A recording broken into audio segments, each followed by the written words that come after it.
Hello viewers, welcome back to another video of సామాస్ film freak. మొన్న ఈ మధ్య నూరా తల పెట్టుకునే మూరా అది కాదు, ఎంయూఆర్ఏ న్యూరా అని Malayalam Telugu dubbed movie Amazon ప్రైమ్లో స్ట్రీమ్ అవుతుంది. అది కొత్తదేం కాదు, 2024లో రిలీజ్ అయింది, పాత సినిమానే. బట్ ఈ మధ్య చూసాను అనమాట. సో థ్రిల్లర్, మంచి థ్రిల్లింగ్ అంటే యాక్షన్ సినిమాలు ఇష్టపడే వాళ్ళైతే, యాక్షన్ సినిమా అండ్ థ్రిల్లర్స్ ఇష్టపడే వాళ్ళైతే డెఫినెట్గా ఇది నచ్చుతుంది సినిమా. అంటే బేసిక్గా ఇది ఒక గ్యాంగ్స్టర్ ఉంటాడు అనమాట. సో వాళ్ళ దగ్గర ఒక నలుగురు పోరగాళ్ళు పనిచేస్తుంటారు. అంటే వాళ్ళు ఏంటంటే జస్ట్ ఒక గ్యాంగ్స్టర్ చేసే యాక్టివిటీస్ అవన్నీ ఒక మంచి ఇష్టం ఉంటుంది అనమాట వీళ్ళకి. అదే ఇట్లా లైఫ్ అంటే ఇట్లా ఉంటే బాగుంటుంది, అందరినీ లీడ్ చేసుకుంటూ మంచిగా అవసరమైనప్పుడు డబ్బులు తీసుకొని అట్లా. ఇప్పుడు ఎట్లా అంటే వీళ్ళు కిరాయి గుండాల్లాగా పనిచేస్తున్నారు అన్నమాట ఒక గ్యాంగ్స్టర్ దగ్గర, ఈ నలుగురు పోరగాళ్ళు. అయితే ఒకసారి ఏమవుతుంది, ఏదైతే గ్యాంగ్స్టర్ ఉన్నాడో వాడికి ఒక దగ్గర బ్లాక్ మనీ ఉంటుంది. ఆ బ్లాక్ మనీని తీసుకురావడానికి కొందరు కావాలి.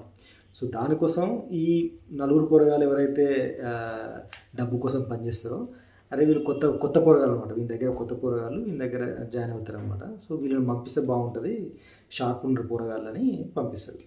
సో అప్పుడు ఏం చేస్తారు ఈ నలుగురు పోరగాళ్ళు, సో అంటే ఆల్రెడీ ఇంతకు ముందే ఇలాంటి పనికి ఒక ఇద్దరిని పురమాయిస్తాడు, వాళ్ళు ఫెయిల్ అయిపోతారు అనమాట. సో వాళ్ళతోటి కలిసి ఈ నలుగురు మొత్తం ఆరుగురు.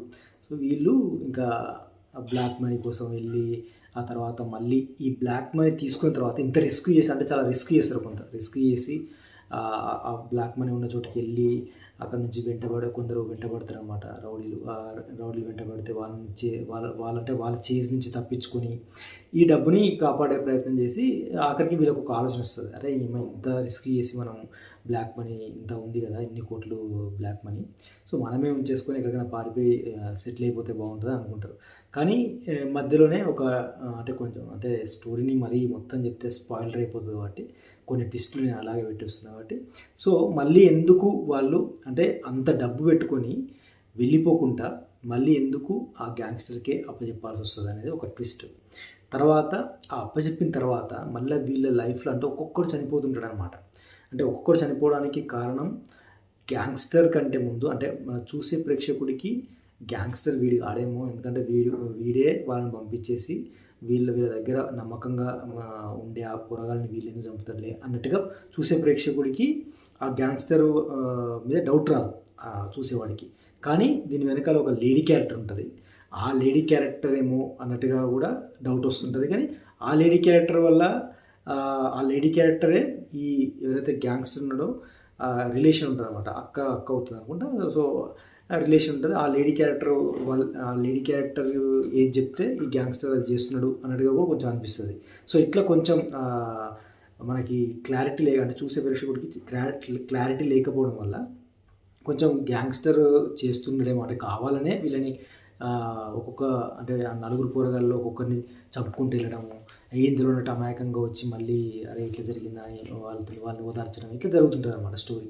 సో కానీ క్లైమాక్స్కి వచ్చేసరికి ఎవరైతే గ్యాంగ్స్టర్ అక్క ఉన్నదో లేడీ క్యారెక్టర్, కానీ లేడీ క్యారెక్టర్ కూడా ఇందులో బాగుంటుంది అనమాట, మంచిగా అంటే ఇంట్రెస్టింగ్ క్యారెక్టర్ లేడీ క్యారెక్టర్, ఈ గ్యాంగ్స్టర్ క్యారెక్టర్ ఒకటి.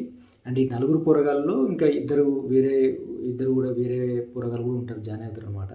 సో ఫైనల్గా సినిమా క్లైమాక్స్ వచ్చేప్పటికి, అంటే ఆ ట్విస్ట్లు ఒకటి రెండు ట్విస్ట్లు మేము చెప్తలేను, స్పాయిలర్ అవుతుంది కాబట్టి అది పక్క పెడితే, క్లైమాక్స్ వచ్చేప్పటికి ఒక్కడు మిగులుతాడు. ఆ నలుగురు పోరగాల్లో ఒక్కడు మిగులుతుంటే వాళ్ళందరూ దోస్తులు అనమాట. సో ఒక్కొక్కరు చనిపోతుంటాడు.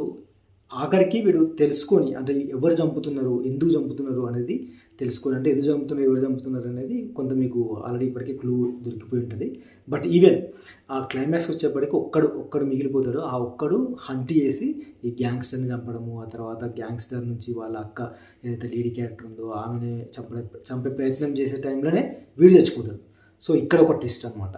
సో ఆ తర్వాత ఫైనల్గా అసలు ఆ లేడీ క్యారెక్టరే మెయిన్ క్యారెక్టర్ అని తెలిసిపోతుంది. ఆ మెయిన్ క్యారెక్టర్ కూడా వీళ్ళు చనిపోయాక కూడా మళ్ళీ ఒక ఇద్దరు వెంటాడి చంపుతారు అనమాట. సో మళ్ళీ వాళ్ళెవరు అనేది ఇంకా ట్విస్ట్. సో ఇలా అంటే ఆ ఇద్దరెవరు అనేది మళ్ళీ నేను చెప్పట్లేదు, ఎందుకంటే ఇక్కడ ఒక స్పాయిలర్ అయిపోతుంది కాబట్టి. సో అట్లా వాళ్ళు ఈ సినిమా స్టోరీ అంతా ఎండ్ అయ్యేసరికి ఆ బ్లాక్ మనీ వల్ల వీళ్ళ ప్రాణాలు కోల్పోవడం, వీళ్ళు ప్రాణాలు కోల్పోవడానికి ఈ గ్యాంగ్స్టర్ వాళ్ళ అక్క వీళ్ళంతా కారణం అవ్వడం అనేది స్పష్టంగా మనకు సినిమా చూస్తున్నంతసేపు అర్థమవుతుంది.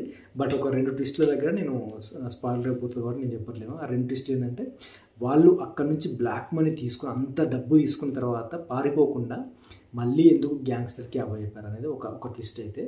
ఫైనల్గా ఎవరైతే ఆ ఒక్కడు మిగులుతాడని, 4 పోరగాళ్ళు ఒక్కడు మిగులుతాడని చెప్పినా కదా, ఆ 4 పోరగాళ్ళు ఒక్కడు మిగిలిన వాడు అసలు అంటే ఆ నలుగురిలో ఈ ముగ్గురు వీళ్ళ ఫ్రెండ్స్ అయిన ముగ్గురు ఎట్లా చనిపోతారు, వీళ్ళే అంటే గ్యాంగ్స్టర్ చంపిస్తాడా లేదా, వీళ్ళు ఎలా చనిపోతారు అనేది ఒక ట్విస్ట్. తర్వాత ఫైనల్గా ఎవరైతే మిగిలిందో ఆ 4 దోస్తుల్లో ఆ 4 పోరగాళ్ళు ఒకడు మిగిలిండో వాడు అంటే మెయిన్ ఎవరైతే విలన్ క్యారెక్టర్ అయిన లేడీ క్యారెక్టర్ని చంపుదామని పోతే వీడు చనిపోవడం, ఆ తర్వాత ఆ లేడీని మళ్ళీ వేరే వాళ్ళు వచ్చి చంపడం, అది ఎవరు అంటే ఆ ఇద్దరికి ఈ నలుగురికి ఈ గ్యాంగ్స్టర్ దగ్గర పనిచేసి ఈ నలుగురికి ఏంటి సంబంధం అనేది ఇంకా లాస్ట్ క్లైమాక్స్ అన్నమాట ట్విస్ట్. సో బట్ స్టార్టింగ్ నుంచి ఎండింగ్ దాకా మంచి ఇంట్రెస్టింగ్, అంటే మెయిన్ ఈ సినిమాలో బాగా నచ్చేది మీకు ఫైట్స్. అంటే మీరు స్కిప్ చేయకుండా చూస్తారు. ఎక్కడైనా మనకు కొన్ని రొటీన్ ఫైట్స్ ఏంద్రా బాబు ఫైట్ వచ్చింది సీన్ అంటే కొంచెం మనం స్కిప్ చేస్తుంటాం కదా, బట్ ఈ సినిమాలో మీరు ఫైట్ వస్తే స్కిప్ చేయకుండా చూస్తారు. అంత ఇంట్రెస్టింగ్గా అయితే అనిపిస్తుంది అనమాట. ఎస్పెషల్లీ ఆ స్టంట్స్ దగ్గర అయితే స్టంట్ మాస్టర్ ఎవరో కానీ ఎఫర్ట్స్ బాగున్నాయి. సో అదొకటి. అండ్ నరేషన్ కూడా అంటే చిన్న కాన్సెప్ట్, అంటే ఒక గ్యాంగ్స్టర్ దగ్గర పనిచేసే ఒక 4 పోరగాళ్ళు బ్లాక్ మనీకి వెళ్ళి ఆ తర్వాత ఆ బ్లాక్ మనీ చుట్టూ తిరిగిన డ్రామా, తర్వాత వీళ్ళు ఆ లైఫ్ని అంటే ఆ ఒక గ్యాంగ్స్టర్ దగ్గర పనిచేసి ఆ బ్లాక్ మనీ కోసం వెతుకులాటలో వీళ్ళు చనిపోవడం, ఇదంతా చిన్న కాన్సెప్ట్ తోటి ఆ స్టోరీ నరేషన్ అదంతా కూడా ఎండింగ్ అంటే స్టార్టింగ్ నుంచి ఎండింగ్ దాకా క్లైమాక్స్లో కూడా ఈవెన్ క్లైమాక్స్ వచ్చేప్పటికి కూడా సినిమా మంచి థ్రిల్లింగ్గా అండ్ ఇంట్రెస్టింగ్ డ్రామా అని చెప్పొచ్చు.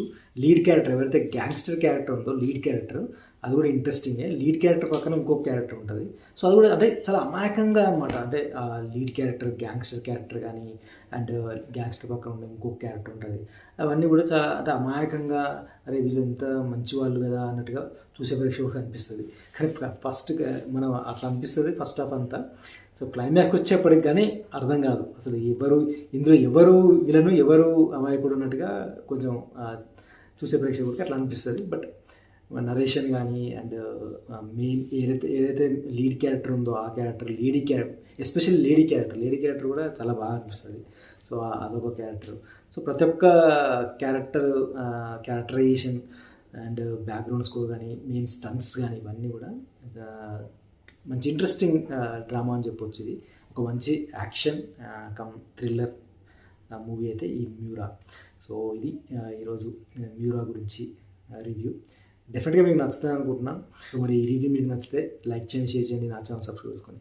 మరో రివ్యూతో నెక్స్ట్ వీడియో వెళ్దాం. అంతవరకు